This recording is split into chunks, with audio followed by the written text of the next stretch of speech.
पृथ्वी सड़क के किनारे चुपचाप चल रहा है। संगीता हरे रंग का सूट पहने हुए है। उसका चेहरा पीला पड़ गया है। हाथों में जेवर की पोटली और किताबों का बैग है। संगीता चलते चलते सरसरी निगाह से पृथ्वी को देख रही है। जब बाजार समाप्त हो गया तो दोनों पास पास आ गए और एक रिक्शे में बैठकर स्टेशन की ओर चल दिए।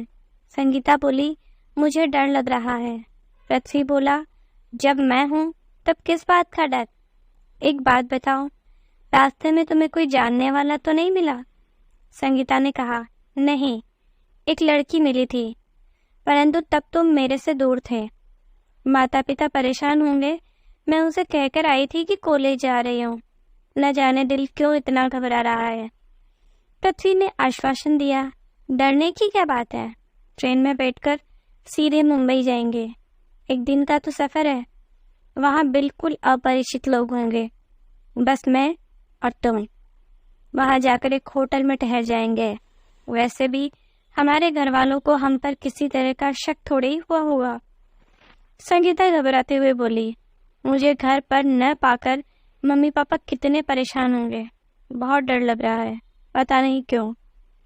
पृथ्वी हंसते हुए बोला, सबसे पहले तो तुम्हारे कॉलेज में पूछताछ होगी। बहरहाल ये गहने कैसे लेकर आ पाई?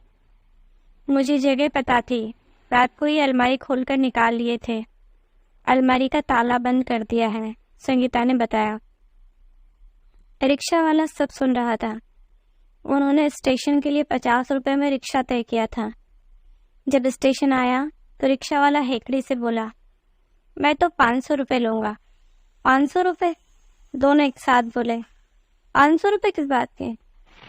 चुपचाप 500 रुपये दे दो, वरना अभी पुलिस को बुलाता हूँ, रिक्शे वाले ने कहा। पृथ्वी ने चुपचाप जेब से 500 रुपये निकाल कर दे दिए। संगीता घबरा रही थी। जल्दी जल्दी पृथ्वी ने मुंबई के फर्स्ट क्लास के 2 टिकट ले लिए। टिकट लेकर तेजी से दोनों ट्रेन के फर्स्ट क्लास के डिब्बे में जाकर बैठ गए और दरवाजा अंदर से बंद कर लिया। संगीता ने रोते हुए कहा, अब तो मुझे और भी ज़्यादा डर लग रहा है। पृथ्वी ने समझाया, ऐसी कोई बात नहीं है, फियर इंस्टिंक्टिव चीज़ है। लिखने वाले ने तो ये भी लिखा है कि मगर खेत छोड़ो। हाँ, तुम्हारी जरा सी घबराहट ने रिक्शा वाले को 500 रुपये का फ़ायदा करा दिया। यदि तुम रिक्शे में ये बात न बोलती तो ऐसा कुछ भी न होता। मुझे कुछ नहीं कहना, मगर दुख है तो सिर्फ इस बात का कि मैं मनोविज्ञान का विद्यार्थी और रिक्शे वाला मुझे लूट कर ले चला गया। बाहर दरवाजे पर खटखट हुई। दोनों ने एक दूसरे को डरते हुए देखा। पृथ्वी बोला, साले ने 500 रुपये लेकर भी पुलिस को खबर कर दी। संगीता घबराहट के मारे कांप रही थी। वह बोली, अब क्या होगा? चुपचाप देखती रहो, मुझ पर विश्वास रखो। पीछे के दरवाजे से उतरकर किसी दूसरे डिब्बे में बैठ जाते हैं। कहकर पृथ्वी ने पिछला दरवाजा खोला और दोनों उतरकर चल दिए, परंतु दूसरे किसी डब्बे में नहीं बैठ पाए क्योंकि किसी भी डब्बे का दरवाजा खुला हुआ नहीं था। दोनों चुपचाप प्लेटफॉर्म पर चलने लगे। अपना किताबों का ये बैग तो छोड़ दो, पृथ्वी ने संगीता से कहा। एक सिपाही घूमता हुआ उधर ही आ रहा था। संगीता ने जल्दी अपना बैग एक मालगाड़ी के डब्बे में रख दिया। सिपाही इतने में पास आकर पृथ्वी से बोला, आप लोग कहाँ जाएंगे? पृथ्वी बोला, हम तो ऐसे ही घूमने चले आए हैं, अब जा रहे हैं। मगर आपकी गाड़ी तो छूटने वाली है, आपने फर्स्ट क्लास का टिकट बुक कराया था।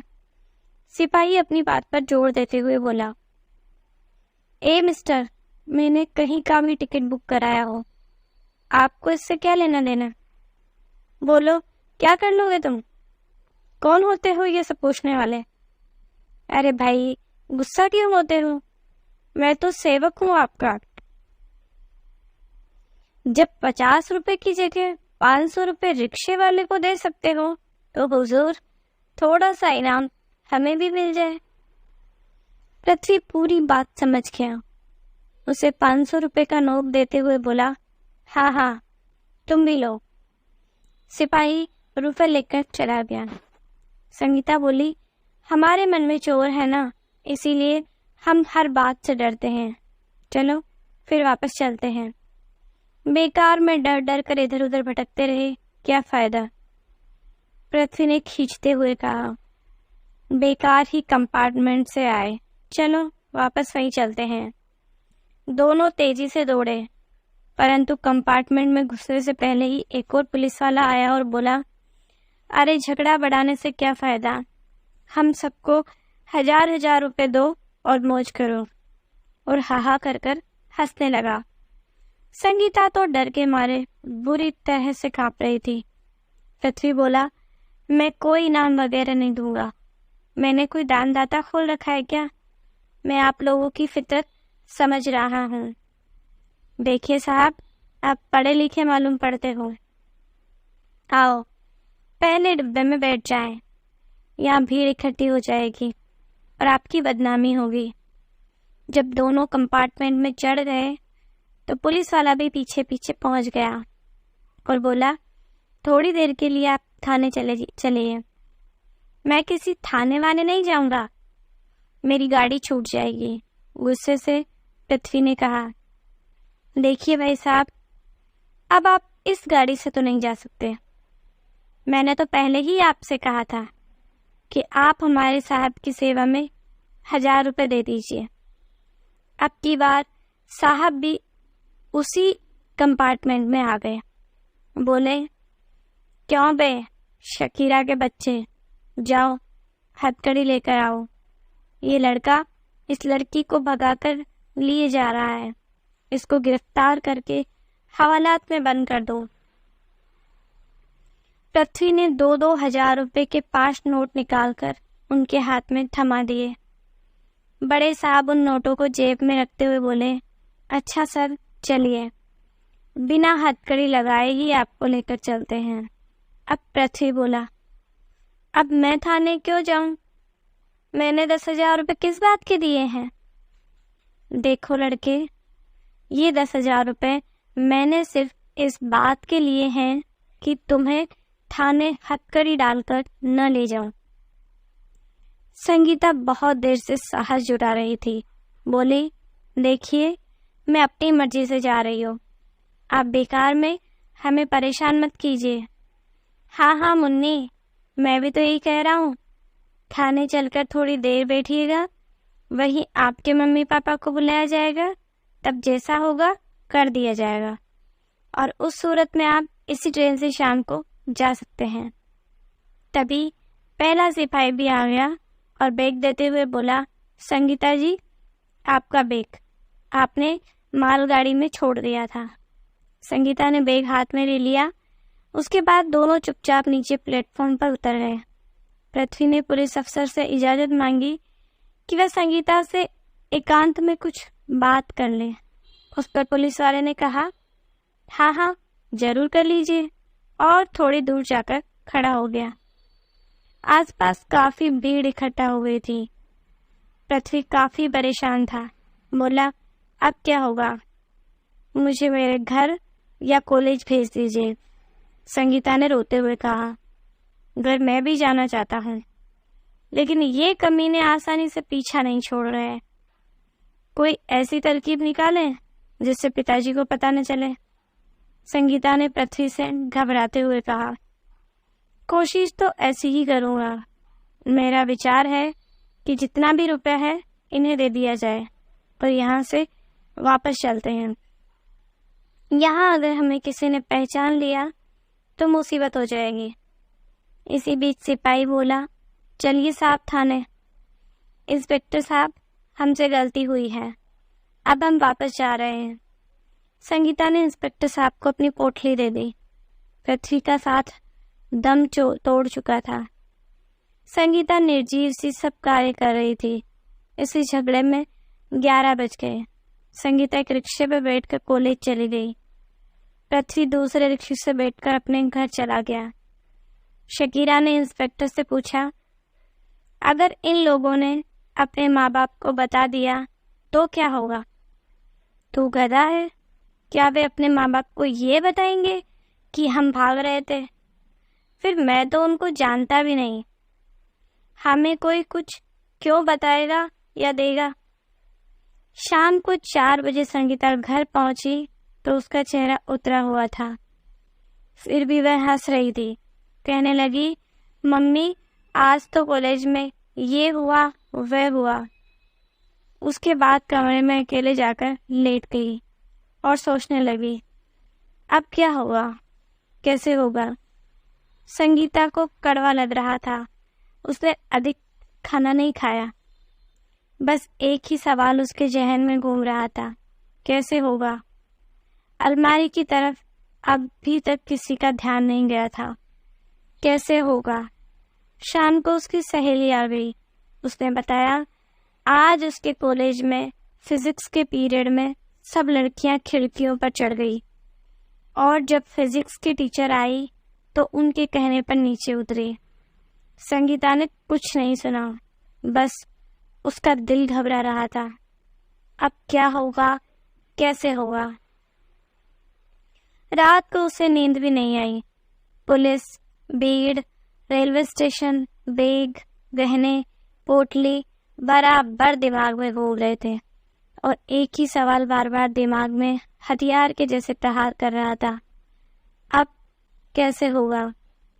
2 बजे रात चुपके से संगीता उठी। उसने छिपाई हुई चाबी को हाथ में लेकर अलमारी का दरवाजा खोल दिया। बचे हुए गहनों को तीतर बीतर कर दिया। एक हार पोटली में से जमीन पर डाल दिया। कपड़े आंगन में फैला दिए। दरवाजे की चटकनी खोल दी और फिर जाकर अपने बेड पर लेट गई।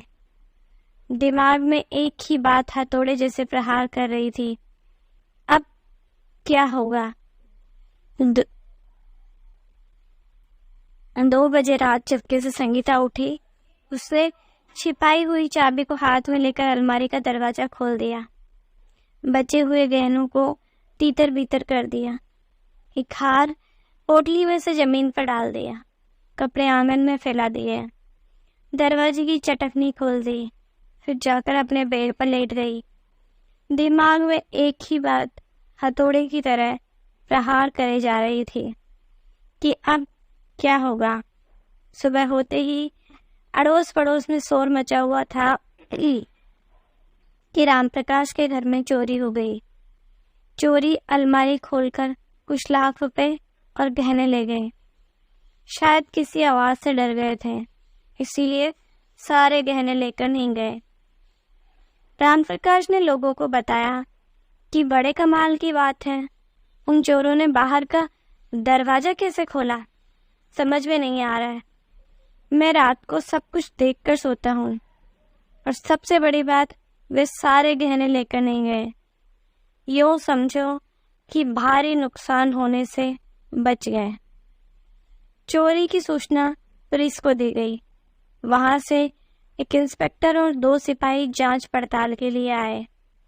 उन्होंने दरवाजे को गौर से देखा। वह अलमारी भी देखी, अलमारी की चाबी भी देखी, लेकिन संगीता को देखते ही पहचान गए।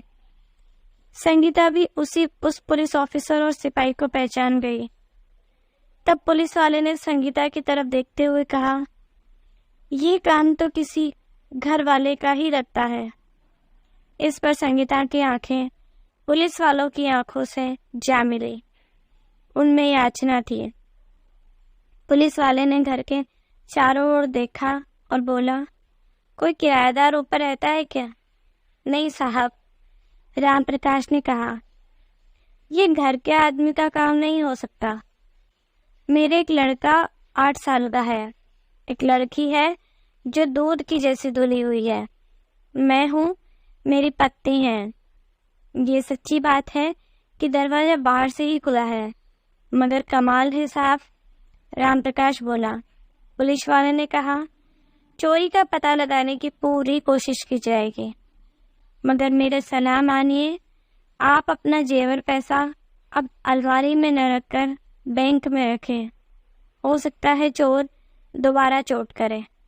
पुलिस वाले ने वहीं बैठकर रिपोर्ट तैयार की।